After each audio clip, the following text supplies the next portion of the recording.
How do you celebrate Black History Month, sir?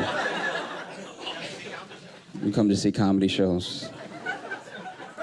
Good call. You know, I've heard that a lot of white people celebrate Black History Month by giving the nearest black guy $20.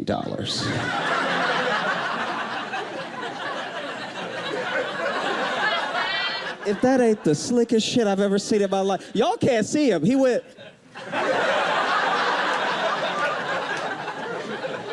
I'll do it with just a dab right there. Ah, gotcha.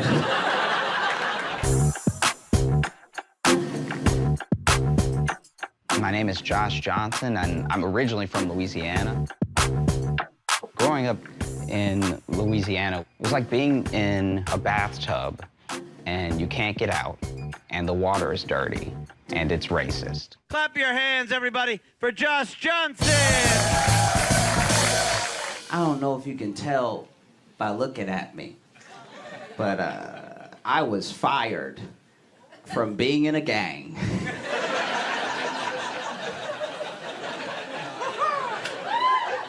They kicked me out because I was too positive.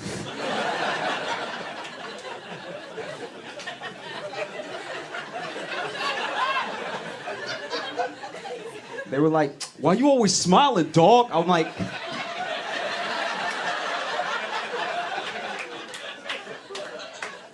I mean, none of us are dead or in jail, and we're a gang.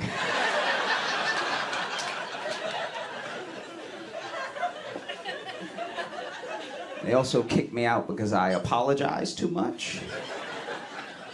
Our drive-bys sounded like... Sorry! Like, that's... After a while, I saw their point, you know?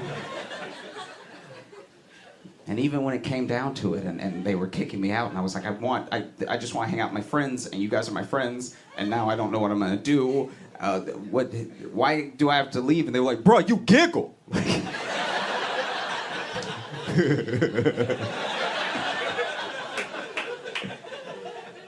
You just like a bad influence, dog. You know what I mean? Like, you over here bringing in puppies and lemonade and like...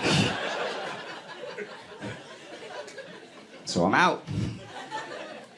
I didn't know that I looked busted today until a homeless man didn't bother asking me for change. And he asked everyone, all right? He was like, hey, brother, hey, brother, hey, brother, hey, brother. Hey, brother, hey, brother, hey, brother. Oh, it hurt my soul.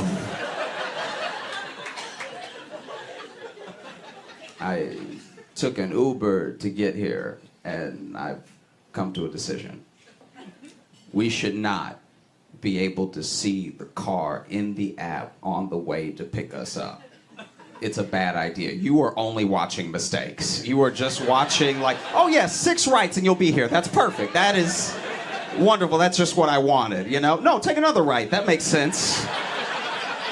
No, you should pass me. You're right, you know? Sometimes the car will disappear and then reappear in a place that is still not here. You know what I mean? And you're like, wow, teleportation. I had no idea we had reached this level of technology. That's amazing. Sometimes the car will just start spinning. And it'll spin further away from you, and you're like, is he drunk? Should I get in the car, you know? It's terrible, and it's disrespectful to the driver, you know? Because it's only their job to drive you, not to look cool on the way to pick you up.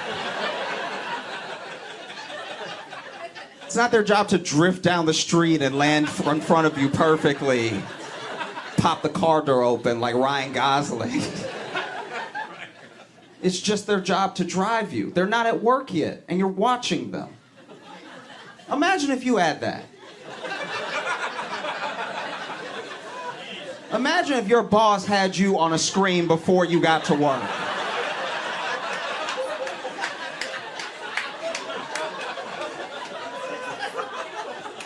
It's like, okay, this man know he late and he going to Starbucks. All right.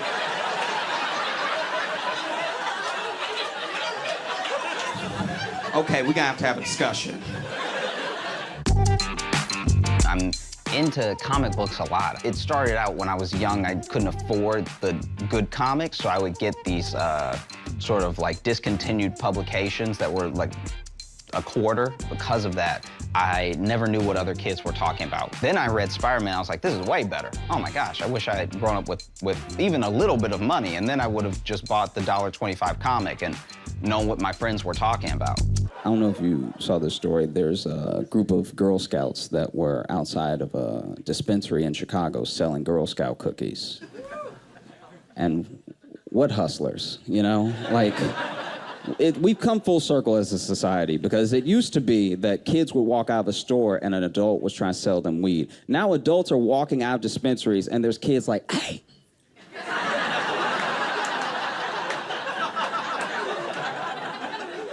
Hey. I got that good shit. You hungry? Everybody get hungry. You don't want none of this? I got that Thin Mint. I got that samosa. I got that praline. I got that mango cream. I got that shortbread. I used to think a lot about who I wanted to be when I grew up, like what I wanted to be, everything, you know? And I think I finally decided, when I grow up, I want to be the dude that I am on the first date. That would be amazing. If I could be that dude for real, that is... He is somebody to aspire to, you know what I mean? That dude Reed.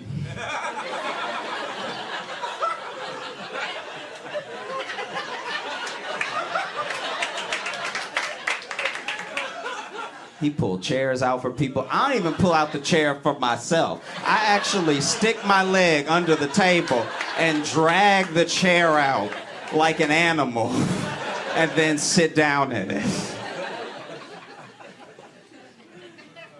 And he's got money. You know what I mean? Like, my second date's just... We going through samples at Whole Foods while we learn about each other. The advice that I wish I got when I first started was to quit. I stuck with comedy because even though a bomb is this scary thing that no comic wants to experience, I don't do that well in individual conversations. And so a comedy show is just bombing with everyone at one time, you know? I haven't always lived here. I actually moved to New York from Chicago. Me too. And I quickly realized how proud New Yorkers are of their time. What I mean by that is how, like, long they've lived here. You know what I mean? Like people be like, I'm a real New Yorker, dog. I've been here 8 years. And then somebody in the back that nobody was talking to goes, nah, man, it doesn't start till 10. Like, what are you talking about? Your New York time shouldn't be measured by calendar year. It should be measured by your experiences, you know? Like, if we all moved to New York tonight, and we got off the plane and we got on the train, and then we got off the train as the train doors open, a homeless man coughs in your mouth, you've been here 2 years.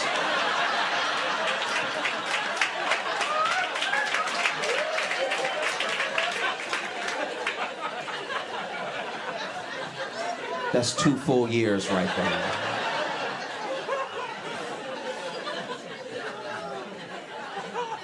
I was walking down Times Square, which was my mistake, you know what I mean? And I was walking down the street, I saw this young woman, clearly not from New York, because she was smiling very wide. She was genuinely happy. And you also could tell that she wasn't from here because she was looking up at, like, the screens and the buildings and everything, and she was just blown away because she had seen this in movies, and it's here now in front of her. This is insane, you know? And so then she opened her mouth to say, wow.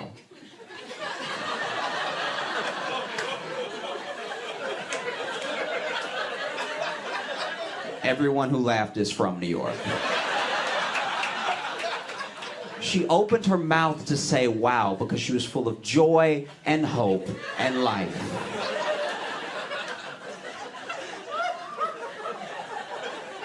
And as soon as she opened her mouth to say wow, a bag flew in her mouth. And it's like, yeah, that's what happens here, all right? Were you happy? New York notice, and it's in a dirty Walgreens bag to fly halfway in your head. Close your mouth and tuck your chin like an adult.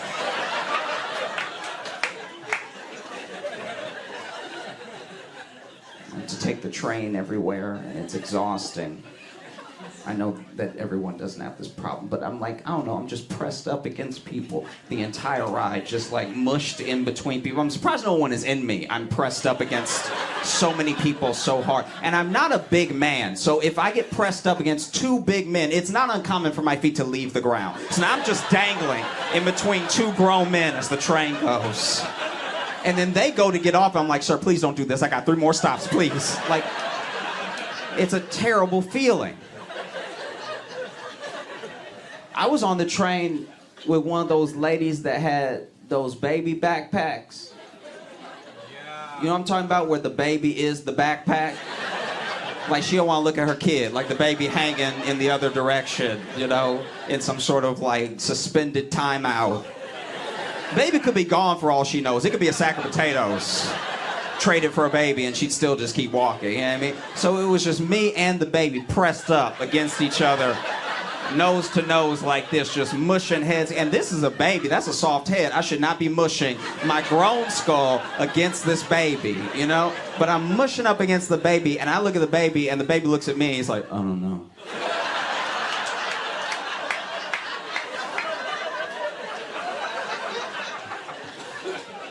I don't know what you want me to do.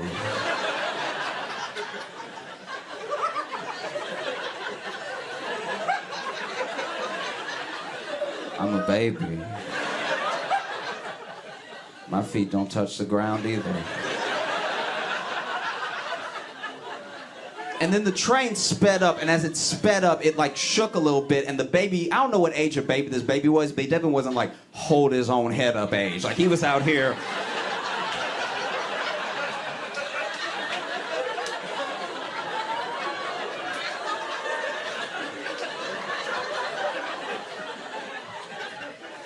So then the train sped up and the baby went weightless, and for a split second his little foot went in my mouth, right? And like, not like, I didn't close my mouth, I didn't suck on his foot, but still it was a baby foot in the dirty New York air, you know what I mean? And so I'm choking, and as I'm choking, because there's no shoe, but I mean, I'm choking, and I look at the baby, and the baby looks at me, he's like, I don't know what you're doing.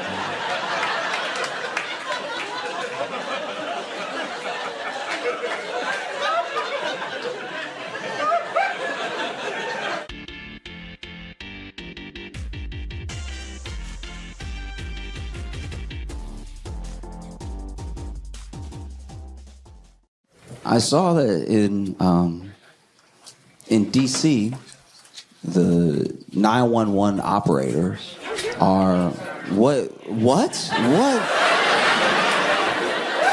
Oh my God! Y'all don't even know what I was gonna say. What's happening? Oh my God! Trust me, this is gonna go somewhere good. Just. Let me do the show. Oh my God. For a split second, I was like, are y'all gonna come up here? Like, this feels like the last thing Chris Rock saw before it just the 22 of you just, Wow. Okay. All right. Well, 911. Or they're basically starting a program where 911 operators are going to get $800 if they go to all of their shifts, right? If they don't call out, if they don't miss a shift. And I didn't know that this was that much of a problem, right? Because when you think about it, 911 is a pretty hard job to call out of.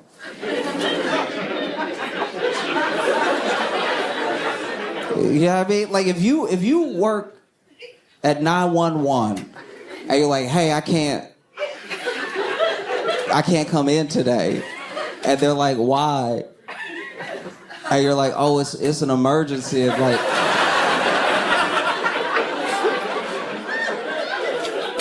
oh, tell me about it. Tell me what. Like, nah, it's personal. But yeah, apparently that's been happening. Apparently there's been very, very few shifts that have been like, did you call them or something? This is, you were like, mm-hmm. Did you? Did something happen to you personally? Or? It's just a frustration I have with the city. Like, Oh, okay. Oh, you just don't like it here. Like, you got a bigger thing. You got a bigger... if I call them, I'm gonna die. Yeah. But to be fair, when you call them, it's because you're finna die. Like, it's... Gotcha.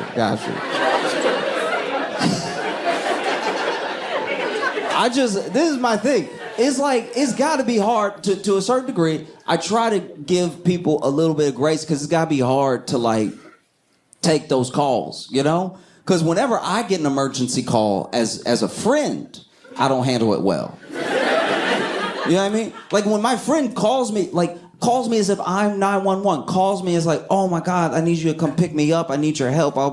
I'm always immediately like, why'd your stupid ass go over there to begin with? Like they're clearly still in the emergency. And I'm like, see, that's why I told your dumb ass not to go over there. Because you love hanging out with them. They make you feel cool and everything. But now that somebody got popped, now you want help. So now I'm supposed to come over and get shot so I can prove I'm really your friend. Because notice you didn't call him. You called me, all right? Because you knew he wouldn't come. Now I'm sending an Uber driver over there just with a note to be like, don't wait long. Like if he doesn't get in, then he not there. So I get it. I get how it's got to be one of the hardest jobs because you're taking the emergency, but you're also powerless, right? You can send somebody the way I sent that Uber. And to be fair, you know, when 911 sends somebody, they know that they're the emergency service. My driver thought he was picking me up. My friend running up to the car. He's over here like, for Josh? He's like, yeah, whatever.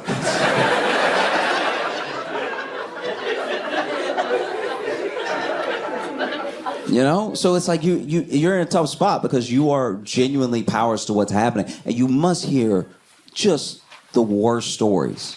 Just the worst things. You know what I mean? Nobody calls to chat. You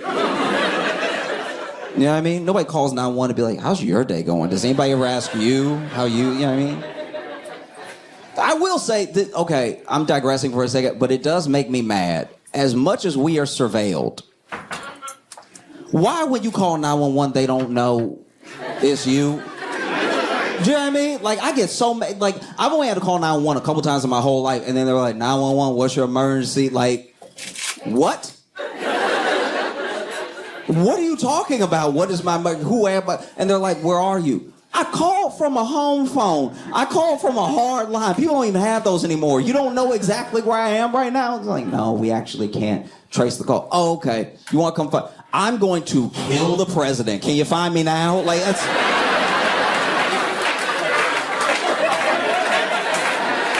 That's insane.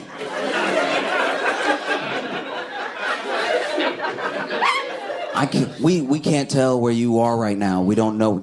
What? You know my whole browser history, and you don't know where I am. All right, whatever.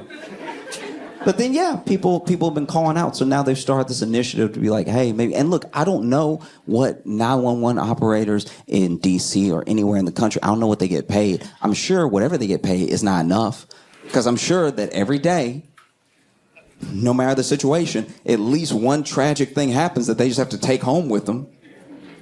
You know? And then you have to take the next emergency like you didn't just hear the last emergency. You know? Because nobody thinks about that. When you call 911, that person probably wants to tell you, can you give me a second? Can you give me a second? Because there was an active shooter situation, and then they just hung up. So now I'm talking to you. So I'm sorry. What's that about your chest pains again? know?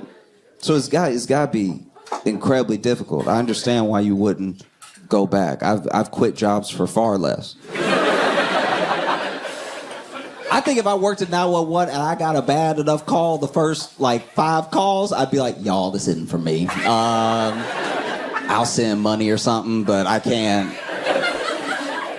This is bad stuff. I don't have the help in my heart that I thought I had. You know what I mean? Because then also you have to, like, you have to not be the problem. Like, there's a show called I Survived that I will watch sometimes with my girlfriend, and it's amazing how many times the 911 operator isn't just not helpful. They're, like, actively contributing to the emergency, because then the person will call and be like, hey, there's somebody in the house. What? There's somebody in the house. You gotta get over here quick, because there's somebody in the house. It's not you?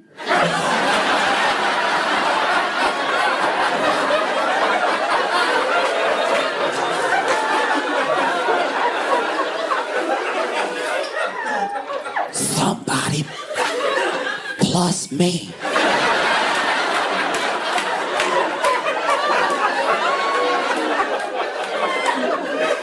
Is in the house. What room? I don't know what room. But they're not supposed to be in the house at all.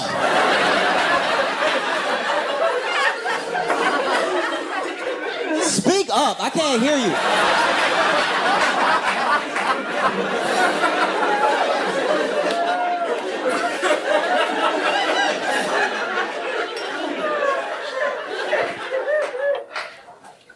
Get your voice down. Look, don't get attitude with me. You called me, all right? Don't get an attitude with me because you called me, all right? I didn't call you going, hey, how you doing? You called over here, okay? I'm sorry. Just keep your voice down.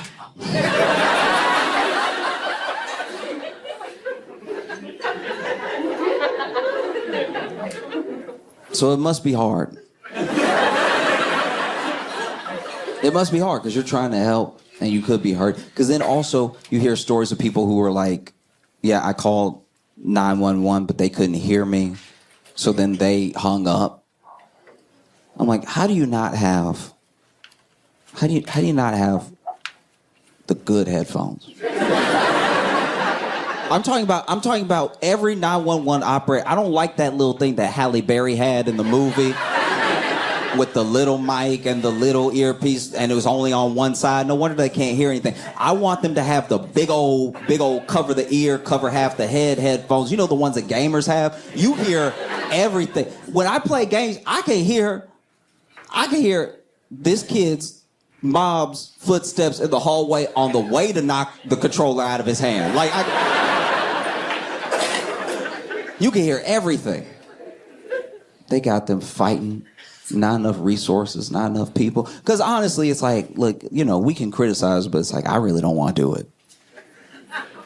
You know, like, I think if people want to get it, like, really understand, I think everybody, I believe this for a lot of jobs, but I think that everybody should have to take 2 911 calls. Just because you would be like, all right, so I let both mine die. That's my bad. I didn't know how to handle it. I panicked. I just started crying while they were talking, so I didn't take in any information or anything. That's my bad. I won't criticize as much anymore. You know? $800 for all of your shifts. Just because you still get paid. And then an $800 bonus if you make it to all the shifts. I don't know. I think that maybe. Let's try it. Let's see. You know what I mean? I feel like, you know, I heard, okay, I did not know this person, but I heard a story one time from a friend when I lived in Chicago, who his cousin worked at 911, and then he called out, which I didn't even know they were allowed to do back then. I thought you had to like really go in every day, or they would give you a total. They'd be like, "Hey, listen, this is how bad the day was without you." So.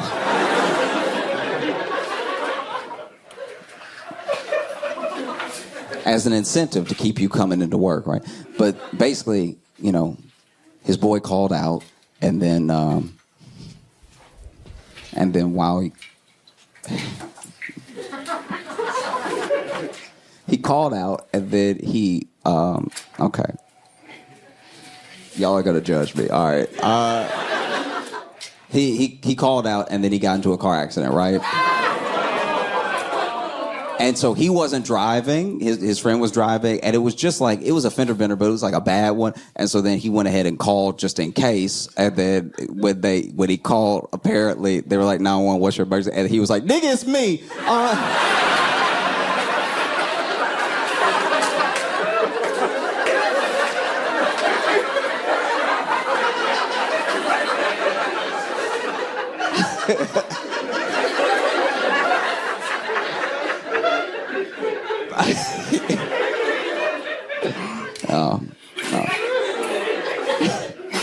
Must be tough.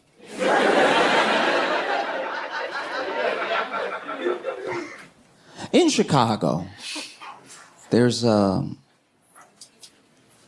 lunch lady that was arrested for stealing $1.5 million worth of chicken wings.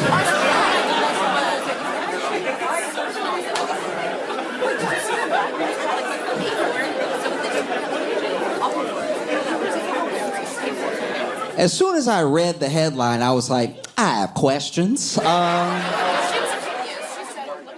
many is 1.5 million chicken wings? Because are we talking like the price of specials? You know what I mean? Because like if those are 50-cent wings, we're talking about millions of wings. No? Or these like the more expensive wings, like the nice wings that got some real girth to them. You know what I mean? Maybe they're $1 each, you know. $1.5 million worth of chicken wings. And this was basically during the pandemic. She was in charge of ordering the food, right? And so she would order the food, and she started ordering the food, but then ordering some wings on the side, right? Like any of us. And so she started a whole hustle with these wings, right? And she drove the cargo van, so it was the perfect crime. She's the one ordering the food, and then she's the one picking up the food. So she was ordering the cargo vans, she was using the cargo vans after ordering the food. So she was basically taking the billing, but she was keeping the meat. No one knows where the wings are. Yet another mystery, right?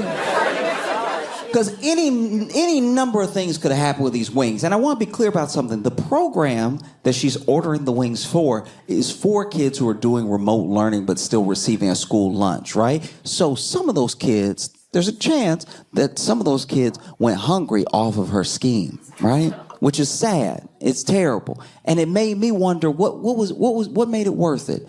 Getting all these wings, right? Did she have a side business? Was she going up to like a wing stop? Like, hey. Anytime somebody's a criminal, they whisper in my mind, hey. You deal in wings, I deal in wings. I got some wings outside. Fell off a truck. You don't ask any questions. You make a little more money. And then Wingstop is like, no, we're not going to take your outdoor falling off of a truck wings. No, thank you. Nah, I'm good. And then she was like, okay, all right. I already have an offer at Buffalo Wild Wings. Because I'll tell you what, I have been to some wing places in my life where you eat the wings, you're like, this been on the floor. Like, this is not good. This is no reason they charged a quarter, all right? This is bad. So maybe, maybe she was flipping them. Maybe she was going over there with cases of wings to like local restaurants, being like, hey, just go ahead, serve it to the people. They're good wings, right? If you buy wings off of her, you gotta be watching your dining room floor that night like, nobody dying, I guess it was some good wings, okay. Really made a deal. And then I had a friend point out that maybe, perhaps, she was doing some sort of Robin Hood thing where she knows, because she's been working in the system for, about a decade, that a lot of food goes to waste. Maybe she was ordering food to give some food away, which is fine. I'd like to believe that little, like, chicken wing Robin Hood type angle. You know what I mean? Like an angle where she just is out on the corner deep frying in real time, just like feeding the hungry. Get over here, burn your mouth on this, But even in that scenario, you had to take food from a kid who was already hungry. And one of the reasons they caught her is that when they were checking the budget, they saw that the district was $300,000 over budget. You gotta be more careful than that. Like she ordered all these wings, I guess in the period of like a few months, which is gonna be noticed, right? And one of the reasons they caught her is because the schools don't order chicken wings.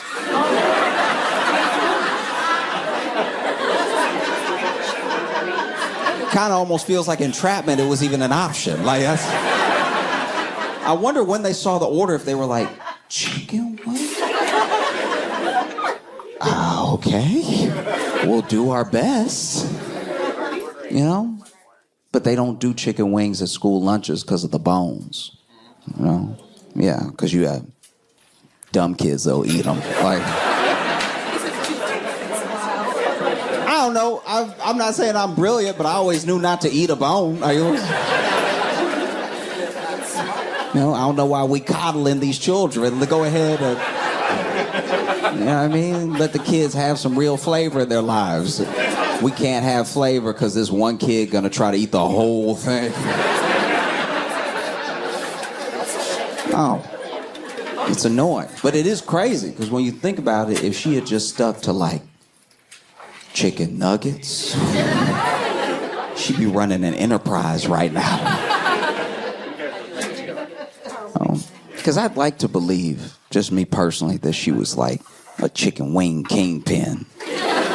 At 7 figures, you're doing something with those wings. See what I mean? I'd like to think that, she'd be showing up to the drop and everything. Looks like The Wire, but it's for chicken wings. She shows up with the wings. They don't show up with the money, And she's like, oh, you don't have the money? Okay. Grab them. And then two goons run up and grab the dude, and he's like, wait, I can pay. I swear I can pay. And then they make him put his arm in like a chicken wing, you know what I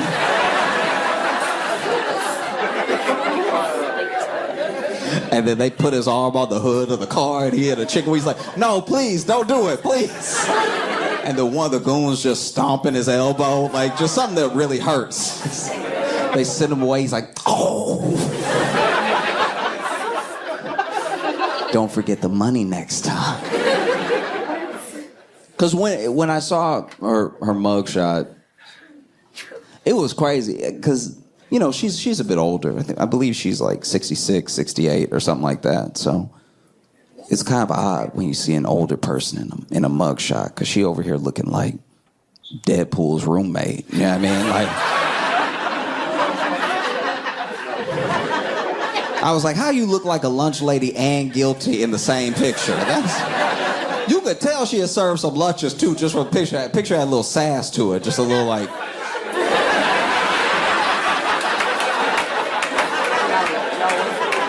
You can tell that's how she be looking at kids when they ask for an extra pudding or something.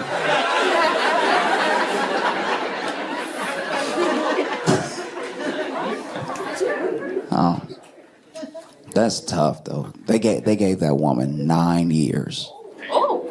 Right? 9 years.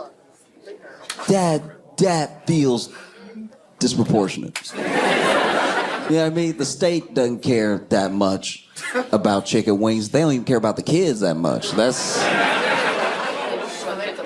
9 years? Wow. People on Wall Street don't do a day. Like, that's 9 years. You know, I think that's too much. If it were up to me, I don't even know if I would have her really serve jail time. If it were up to me, it'd be probation, and she has to eat $1.5 million worth of chickens.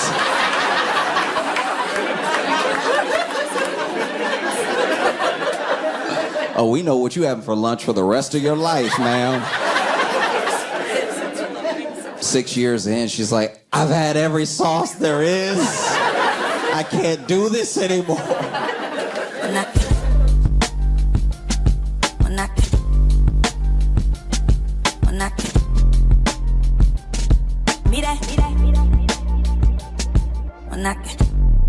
Please make it loud for Josh Johnson!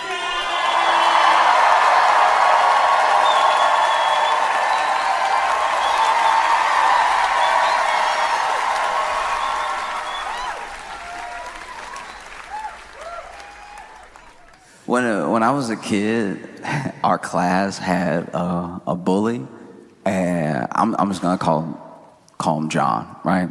And John, he bullied everybody in like a very run-of-the-mill way. Like, this was very standard bullying. Like, slap the books out your hand. What's that? Your nose, blow, right? And I think one of the reasons we let him get away with it wasn't just because he was a little bit bigger than all of us, but his voice changed first.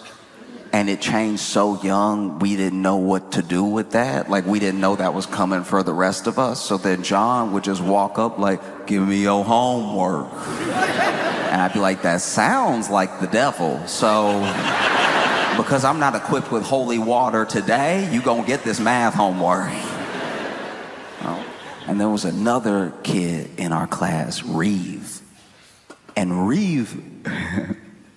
I'm not gonna say he didn't have any friends, but Reeve had friends for like 20 minutes at a time, because Reeve was one of the singular most annoying people I'd ever met in my entire life. It was almost to the level of a skill or a talent. It was absolutely insane. As an example, right?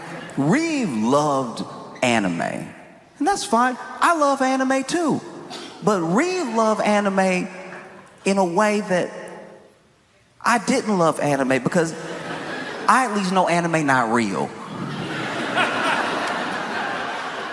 Reeve loved anime to the point where he was letting it affect how he runs. Some of you know exactly what I'm talking about. Like, he could never do anything regular. He had to do it anime every time. He could never just turn around. He had to be like,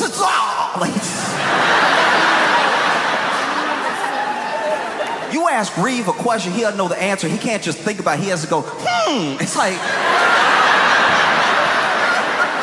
As a fellow anime lover, I'm like, dog, chill. You making us look bad. Stop. Please. Oh, it was insane. And one day, we were at lunch, and Reeve was trying to make his carton of milk explode, right? You know, with his powers. And so he holding his hand over the carton of milk, not touching it, holding it over.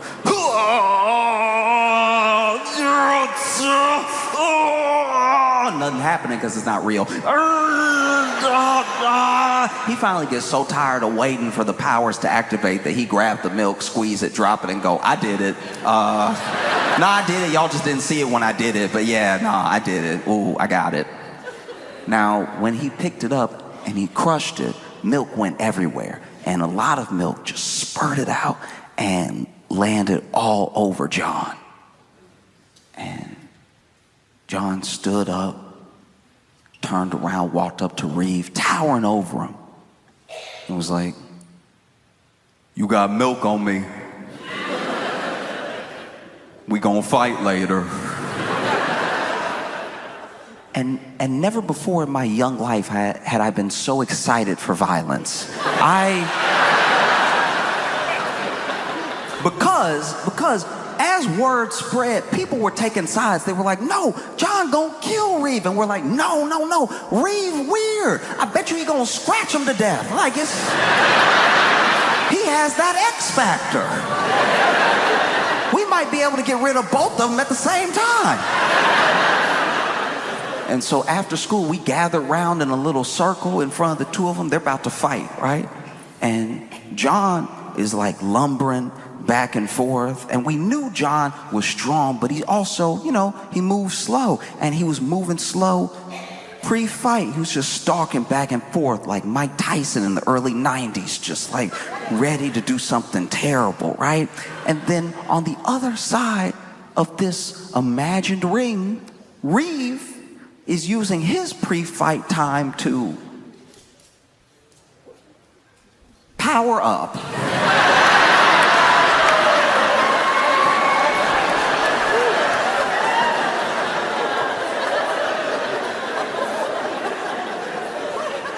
I've watched a lot of anime, and I've never seen what this child did next. Because to power up, the first thing he did was let his knees buckle. What is this?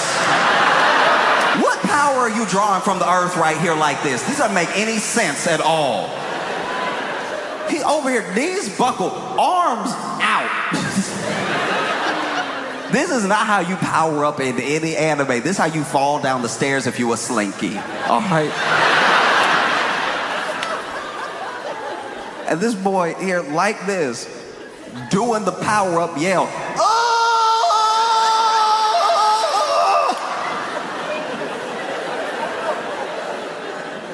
And then the fight starts, and the fight starts with Reeve attacking John, right? Coming right at him, but he coming at him in the power-up stance. So he over, oh!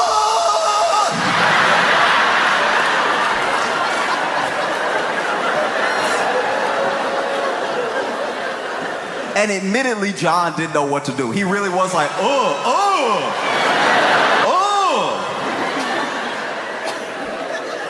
And so they start fighting, and kind of what we thought was gonna happen happens. John is big, he's strong, but he telegraphs all his punches, and he's slow. Boom, but he's missing, right? And Reeves attacks.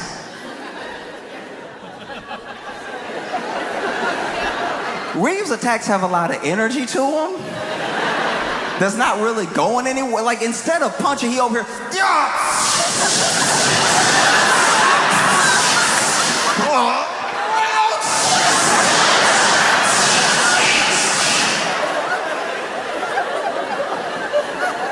And so he's fast enough getting out of John's way, but he's not doing any damage. And so John over here punching air, and Reeve over here throwing air. So it's not really a fight. But I really was gathered around all those people, shoulder to shoulder, watching two of them go at it like fight, fight, fight, fight, fight. First time in my life. Fight, fight, fight, fight. So when I think about Elon and Trump, right? It's like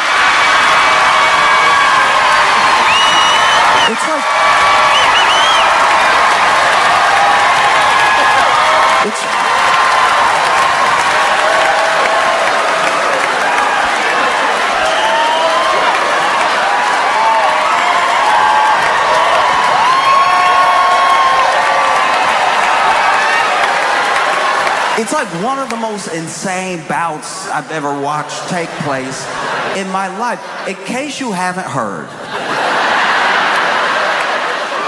Elon and Trump are fighting. And it's like Christmas came early and twice.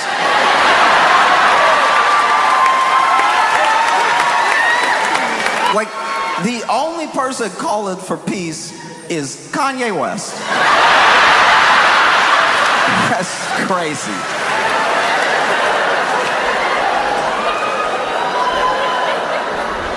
It's crazy. And we knew that this thing was bound to happen, you know? Because you have to think of who Elon is as a person and who Trump is as a person, right? And it's wild because one, richest man in the world, one, most powerful man in the world and everything, but they had a shaky alliance from the start because I don't think we gave Trump in the moment enough credit for how nice he was being to Elon. He was very nice to Elon. You know? Because Elon, weird.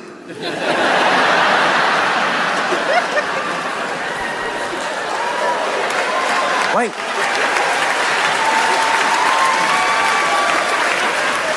Elon weird, and Trump didn't say anything about it the entire time, acting like he didn't see it. Like that's not who he is as a person. Trump is a natural bully. Like that's what he does, you know?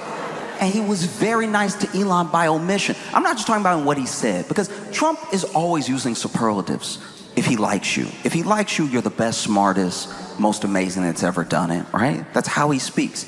But he was nice to Elon by what he didn't say. Because you gotta remember, Donald Trump is the same man who roasted the supreme leader of North Korea to his face. I don't know if y'all remember, it was like 2018 or something, and Kim Jong-un and him met up to have dinner and like talks and stuff like that, and there was a photographer there taking pictures of both of them before they sat down for the dinner, and Trump turned to the photographer and was like, "You making us all look nice and handsome and thin?"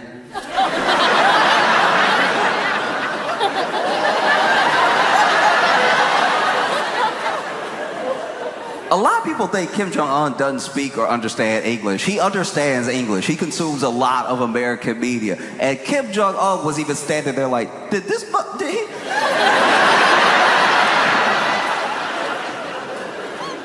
He know I kill people, right? Like,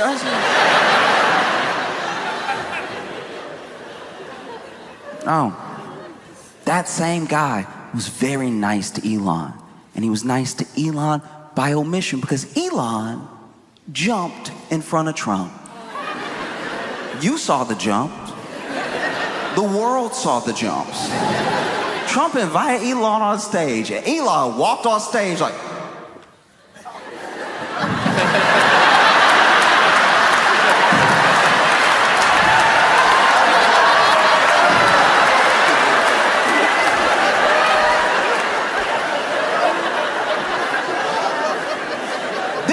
showed bottom belly in front of Donald Trump.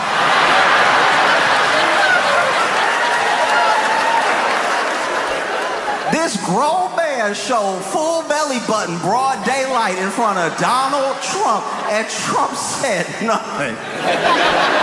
Acting like he didn't see it. Just let that dude start talking right after. That was wild. You know, Elon jumped because he was excited. And he was excited because what was about to happen had never happened before. Never before, right? Obviously, Elon, richest man in the world, and as long as there's been money infused in politics, the wealthy have had a ton of influence. That's nothing new. What was about to happen was unprecedented. This rich man was about to actually get to go in the government himself. No back channels, no liaisons. He was going to go in the government himself. He was going to end every investigation into him and his companies. He was going to fire everyone investigating. He was very excited. And I guess he was more excited than any president we've ever had because all of our presidents have kept their feet on the ground the entire time. There's no old footage of Kennedy like, it doesn't exist. There's no portrait of Thomas Jefferson like, no, get the one where he was getting air. That was... This man jumped in front of Donald Trump. Trump said nothing. Elon laughed in front of Trump. As someone who has traveled the world and continues to travel the world, making people laugh, I've heard all types of laughs.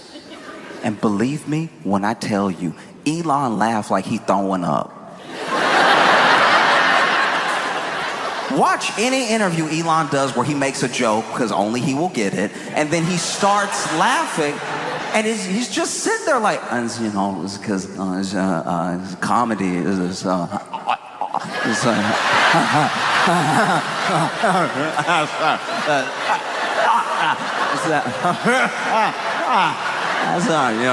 it's funny with jokes.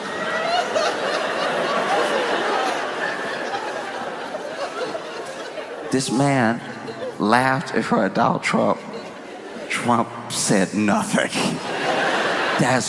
Elon danced in front of Donald Trump.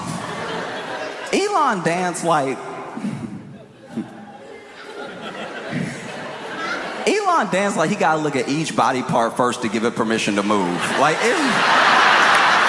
it is truly astounding. He'll be there.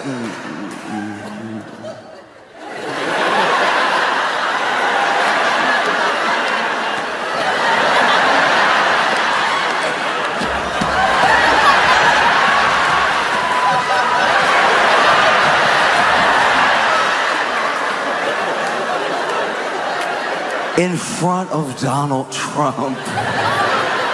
And Trump didn't say a word. That's like sitting Eminem down in front of a yacht going 40 knots, holding 30 thoughts who are each holding bulbs that are 20 watts, and he can't rap about it at all.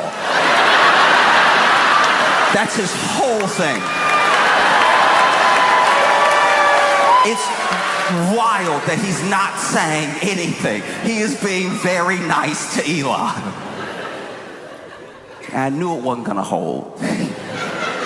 Everybody knew it was gonna fall apart. We didn't know when, but we knew it was a short-lived alliance. And it was short-lived, in my opinion, for two reasons. All right? The first one is that you cannot ever watch someone treat everyone terribly and think that that doesn't mean they'll do the same thing to you under the right conditions. You know what I mean? And I should be clear here. I'm not talking about someone who has a bad day, someone who's in a bad way at the moment. We're all human. People have bad days. I'm talking about someone who, by and large, treats people terribly, but is nice to you. It's only for right now. As soon as you're in the position the other people are in, they'll treat you the same way. And if you don't think so, you're a fool. And both of them, without exception, think that they are the exception.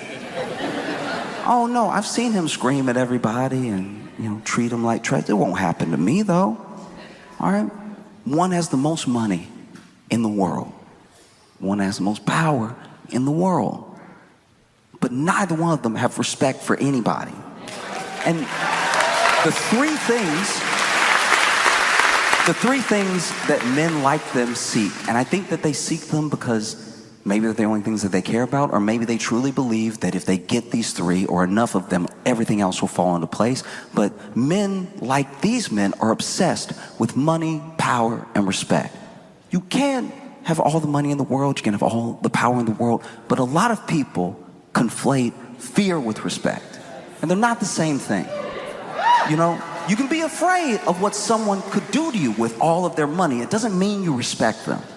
You can be afraid of what someone can do to you with all of their power. It doesn't mean that you respect them. And you know it because as soon as the money is gone, the respect is gone. As soon as the power is gone, the respect is gone.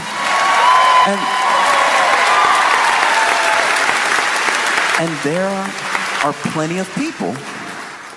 There are plenty of people I've known growing up in my life, men that I looked up to who did not have any money.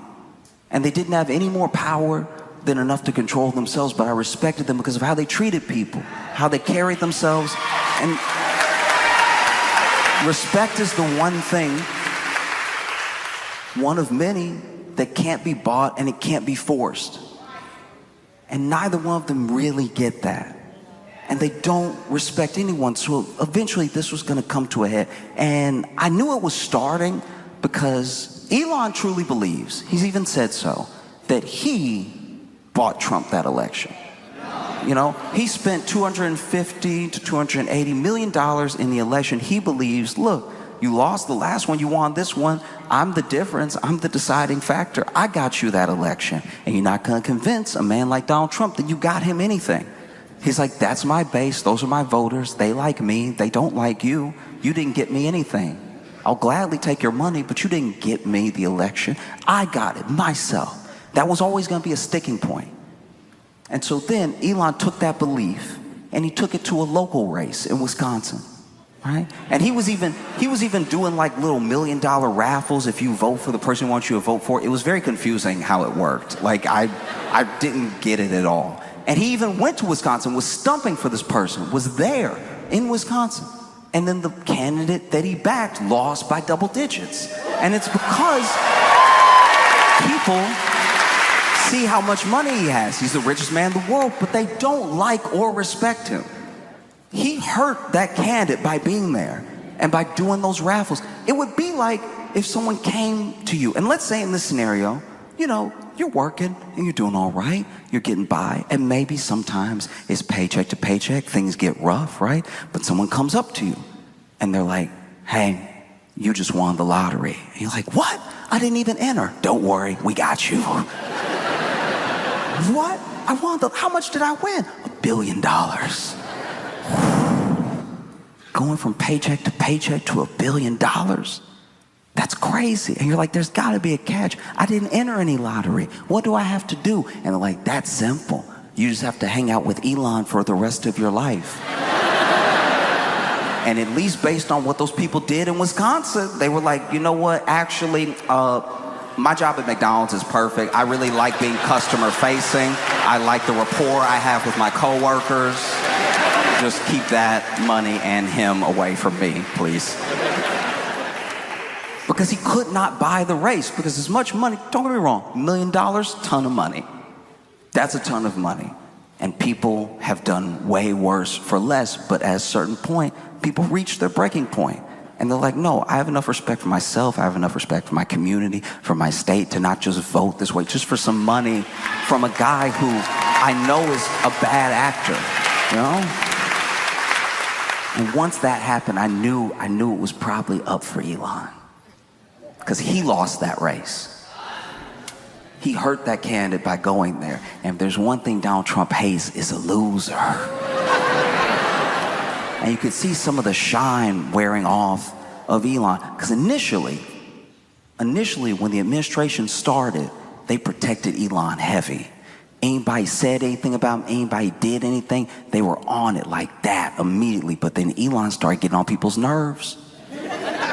You know, initially, when they won, somebody would ask a question, they'd shut it down to the media. Elon is a patriot. He's helping clear this government of waste, fraud, and abuse. You leave Elon alone. And then people started to rebel against Elon specifically through Tesla. Tesla's stock started plummeting. People stopped buying Teslas. And then people started vandalizing Teslas. They started blowing up Teslas. And then Pam Bondi came on the news and was like, if you vandalize a Tesla, we will find you. We will prosecute you. They were helping Elon a lot. Trump even turned the front of the White House into like a dealership for a day. And he had Elon there, right? They were doing their best to help Elon. But then, as you saw the months go by, they started mentioning him less. You started seeing them together less. You could tell this thing was waning. And then, how I know that they had stopped protecting him, his 130 days was up as the Doge, like, daddy or whatever. Like, I don't know what this job is. Like, depending on who you ask on what day, he's like an advisor, but he's the leader, but he's not involved. It's like, it's all very weird, but he can only do it for 130 days because as America, we only have like 3 laws left, and one of them is that you can't be in a made-up position for more than 130 days. And so it was like time. And so it was time for him to go, right? And it being time for him to go, he asked Trump if he could stay. And Trump was like,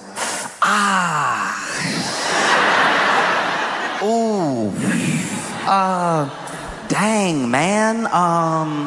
No, we only have so many, like, bathrooms in here. Like, it wouldn't work, you know? I imagine Trump had the reaction that you would have if the worst person you know asked if they could live with you for a little while. Just like, oh, dang, my place just flooded just now. That's right when you asked me too. That's crazy. I know we're not there, but I can feel with my bed underwater. Like it's just a thing I have. So you should probably find somewhere for both of us to stay, because I need somewhere to stay too. Find a place for both of us to stay and you just stay there. That would be great. And so Elon, shows up for his last day at work, and the president is in the Oval Office with him, honoring him, giving him a key to nowhere. And one of the ways I knew they had stopped protecting Elon is because there were like 2 publications that came out, one the day before he left Doge, one the day of, and both those publications from like high caliber written journalism basically said, headline contents were basically, did y'all know he was a crackhead? Like, he been a crackhead. That's crazy. Elon a full crackhead.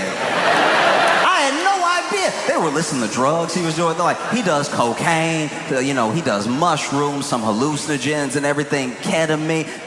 Horses can't keep up with Elon. Like, he really out here a full crackhead. That's wild. And then, to prove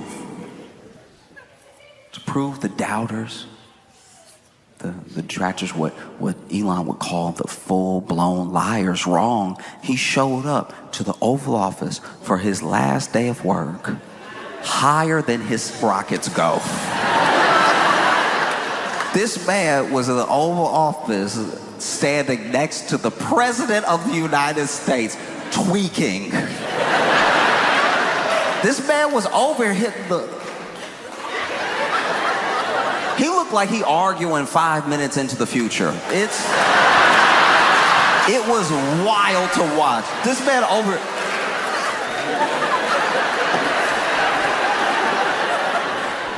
could not stop moving. At one point, you have to watch the video, but the only way I could describe it is he felt like a slow Michael Jackson, right? He was just over here like,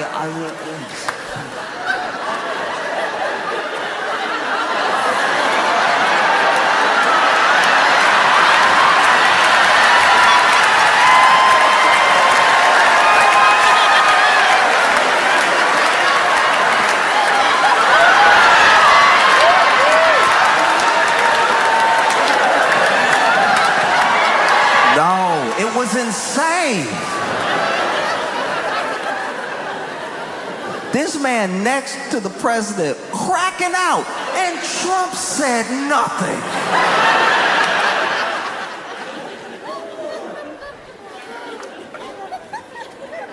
And then he left, He left, and I'll admit to you right now, I thought it was like a PR stunt. I really did. I thought that he was leaving, and then he'd just keep running Doge in the background, and this would take some of the heat off of him. Now you wouldn't think of him so directly. People wouldn't attack his businesses so hard, because in the time that he entered politics to present, he's lost somewhere around like $100 billion or something like that. And it's all like a valuation thing. It goes up and down, but you could see that at least the boards of the businesses that he was on are genuinely worried, even if he doesn't care. So I thought he was gonna leave politics for a little while, keep working in the shadows. Maybe the stock would go up a little bit, but nothing would really change. And it turns out that was not the case. He had really been getting on people's nerves. Like hard. And you saw it with Trump. They used to always, be talking about Elon, mention him, to not mentioning him at all. And then the people that Elon had to deal with, it wasn't really Trump as much as the actual cabinet, and they couldn't stand that dude. They hated that dude so much. And so he's really out. And you hear reports, now this stuff is all hearsay, I don't know if any of it is true, but apparently he was having shouting matches with Marco Rubio all the time. All of these cabinet people that Trump got in, Elon has had a spat with most of them, right? Scott Bessent, apparently him and Elon almost got in an actual fight. Scott Bessent doesn't look like he can fight. if you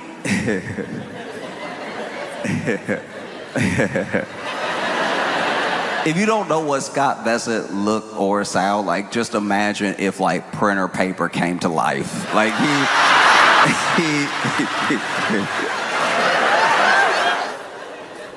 and Elon was truly out. He was out, and one thing really stuck out to me. It was the fact that Elon and Trump share a sort of lived experience where they're not used to hearing no and it's sticking. You know, no is usually an inconvenience to a yes for them. They usually get their way. And so for Elon to be told no, and then he was actually sidelined, and then things that he wanted to happen weren't happening. You know, he wanted some dude that he recommended to be the head of NASA. Trump said no. And then there were things that Elon didn't like because he felt like apparently they were undercutting all his work, like Trump's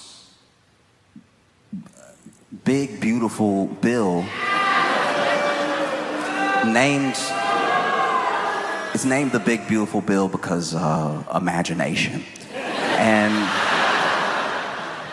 And Elon has hated that thing, I guess, for a while. You know, just the idea of it. It's almost universally despised. Democrats obviously hate it, and Republicans also hate it, but for different reasons. They don't care that it's like gutting, you know, programs and whole agencies and that we're all gonna die. They don't like it because it raises the deficit anywhere from $3 to $5 trillion, right? And so it takes about 4 or 5 days. And then Elon tweets. He's like, I can't stand it anymore. I cannot stand it anymore. This bill is a disgusting abomination. And everybody in the House that voted for it, you know you did wrong, right? And Trump said nothing. I was like, did he find God or something? Like what is happening? This is not the dude we know. He attacks those who attack him. And he's finally asked about it. He's asked about it in a press conference, and they tell him exactly what Elon said. He's like, you know, I'm really disappointed with Elon. He knew the bill. He knew it better than some of the people that voted on it. You know, he knew this bill, and he knew it was going to be cutting, you know, his electric vehicle credits like that. Maybe that's what he's upset about. I have no idea. But in case you don't remember, I was very nice to him. That dude showed up with a black eye. I didn't say anything. Because he did. Elon showed up for his last day of work, high and with a black eye that Trump just fully let go. He didn't point at it, didn't motion to it, nothing. Was very chill about the black eye. And then, you know, in the Oval Office, these are some of, not all, but some of the top journalists in America. Obviously, they have questions for Elon of what his plans are. Now that he's leaving Doge, he's going to spend all his time on his companies. They have plans to ask Trump questions about what he's going to do with Doge now that Elon is gone. What's the future of it, right? But these top journalists, the first question that I at least saw them ask was, what's wrong with your eye? Like that's... Nobody gonna say nothing? Like his eye. And then Elon was like, "Oh, it's actually like a funny story. I asked my 5-year-old, you know, my 5-year-old little ex. I told him to punch me with Ralph Hussein. I told him to punch me, and he punched me. I got a black eye. It was actually, you know, he's strong for a 5-year-old. It's kind of funny."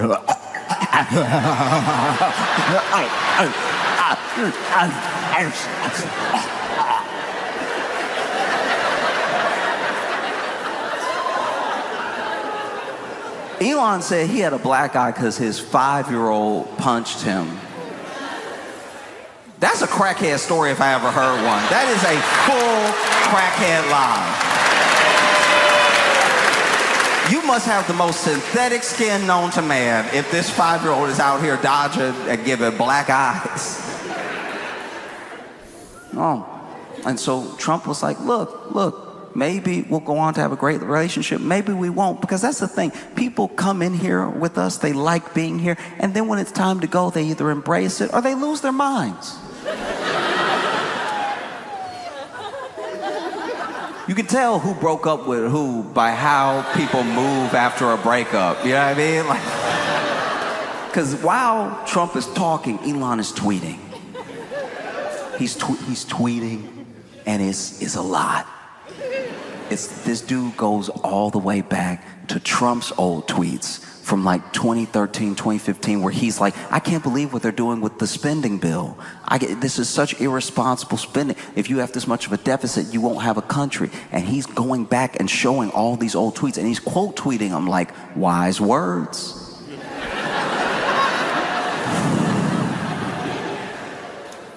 Once again, you can tell who broke up with who, because for you to scroll back to 2013, you hurt. You are mad. You know how much his thumbs must be exhausted.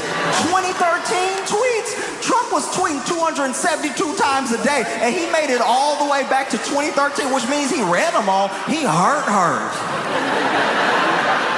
So he hitting them with the 2013 "this you" text, like, that's crazy. That was insane. And he keeps tweeting.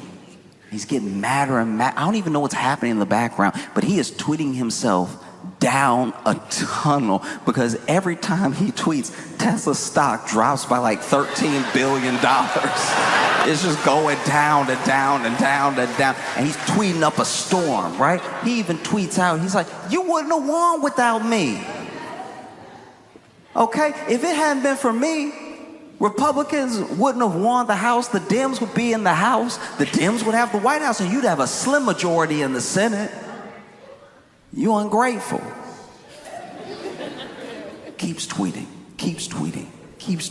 getting more and more upset. I don't know what's happening in the background, but this man is getting more and more pissed off. He even tweets, every single one of you Republican senators who votes for this bill will be voted out next term, all right? I will put money behind it, okay? He over here, honestly, Elon over here talking like he won the people or something. Like, I was like, what is happening right now? What do you mean, we, dog? Like, make me uncomfortable. But he says it, and then he said, oh, he's getting madder and madder and madder. And then he tweets out threatening Republicans specifically. He's like, look, here's the deal. Trump's gonna be the president for 3.5 more years. I'm gonna be around for 40. That must have sent chills down your spine if you were a Republican senator, any Congress. But Trump is going to be president for 3.5 more years. I'll be around for 40.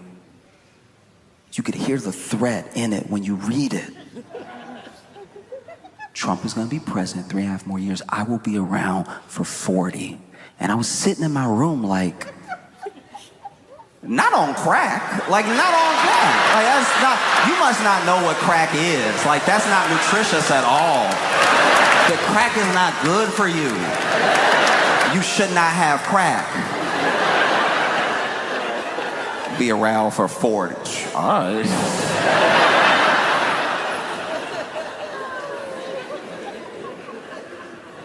Oh, it's insane.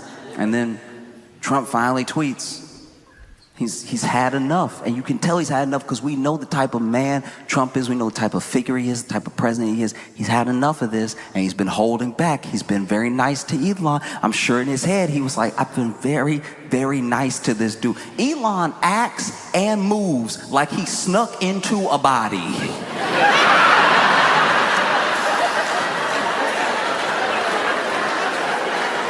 And Trump didn't say anything. Trump is over here like, I didn't mention the jumping, the laughing, anything. This man blew crack smoke on my shoulder, and I didn't. I was very nice to him. And so then Trump tweets out, he's like, hey, yo, one of the easiest ways for us to save billions and billions and billions of dollars is just get rid of all of Musk's government contracts. That would do it quick. And then Democrats were like, do you mean it? Or like, are you just mad or do you mean it? All right, I was just asking. Okay.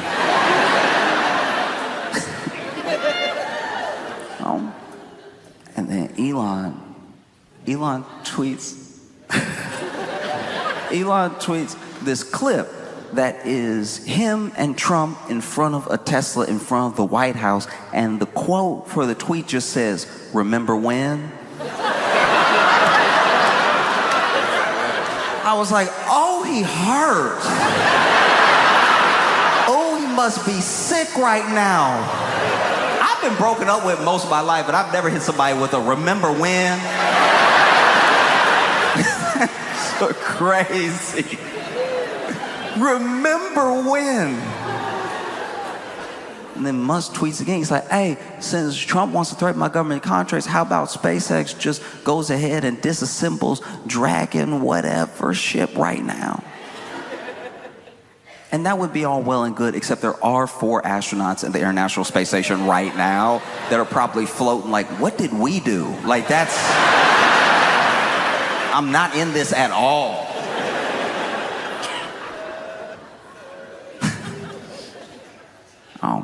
Because they're mad, furious, going at each other, you know?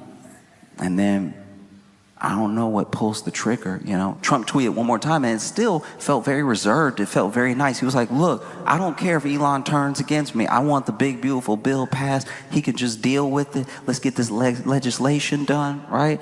And then Elon tweets out, all right, time to drop the big bomb. Trump is in the Epstein files. That's why they haven't come out yet. Have a nice day, DJT.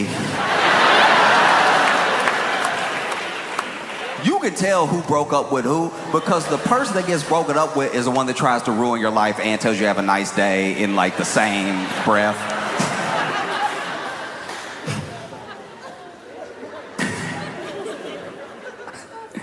Oh, that's crazy. That's gonna be a hard one to dig yourself out of, because Epstein is like the burying ground. It is the conspiracy 101, right? So many people had podcasts, had hours of content going over Epstein, talking about who might be involved, who's in the Epstein files, who's in the Epstein log, his little black book, all that stuff, going over and over and over it, getting people really feverish over it. And then some of those same people, because of who they are and because who they're connected to, they get in office. They get into government office through Trump, right? That was a mistake, because even the hardcore conspiracy theorists knew. When Elon tweeted that out, Trump is in the Epstein files. That's why they haven't come out yet. Almost right underneath is Alex Jones saying, God help us all.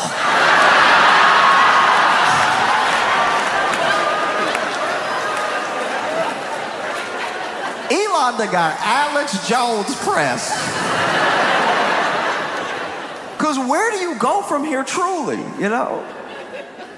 Where do you go? Because those same people who were talking about, if they just let me in a room full of files, I'd find the Epstein files in 5 minutes. Just let me in the room. And now you're in the FBI. And so when people ask you, what's up? And you're like, actually, it's nothing. Like, don't worry about it. Nothing happened.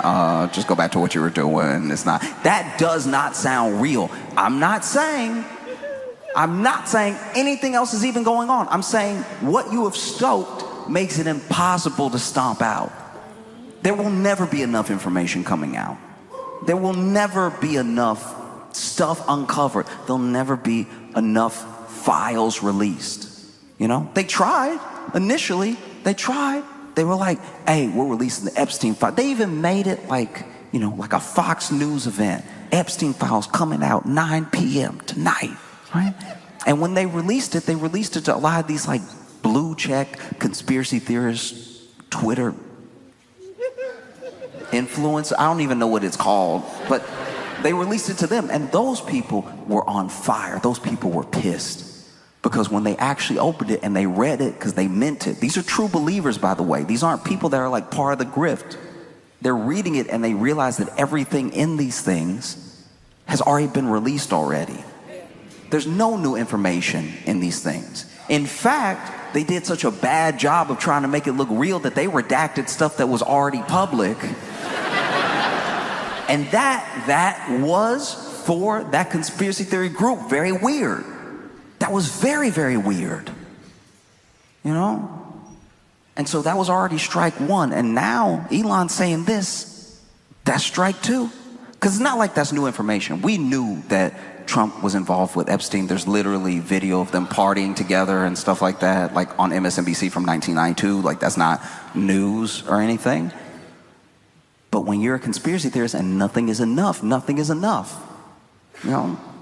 And so then in the background, people are trying to chill this thing out. There are White House aides, there's Elon's assistants trying to get these two to mediate, not make it any worse than it is right now, you know?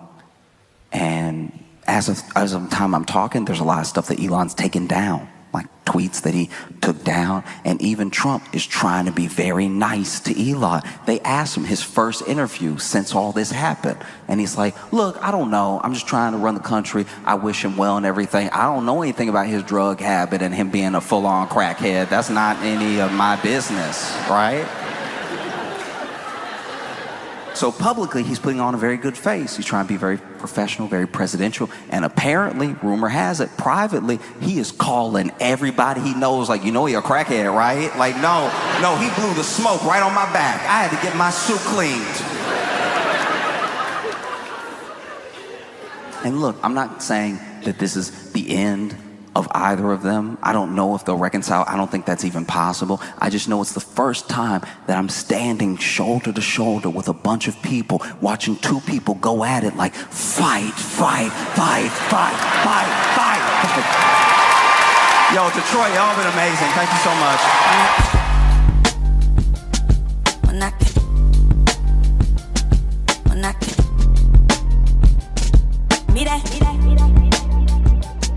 When I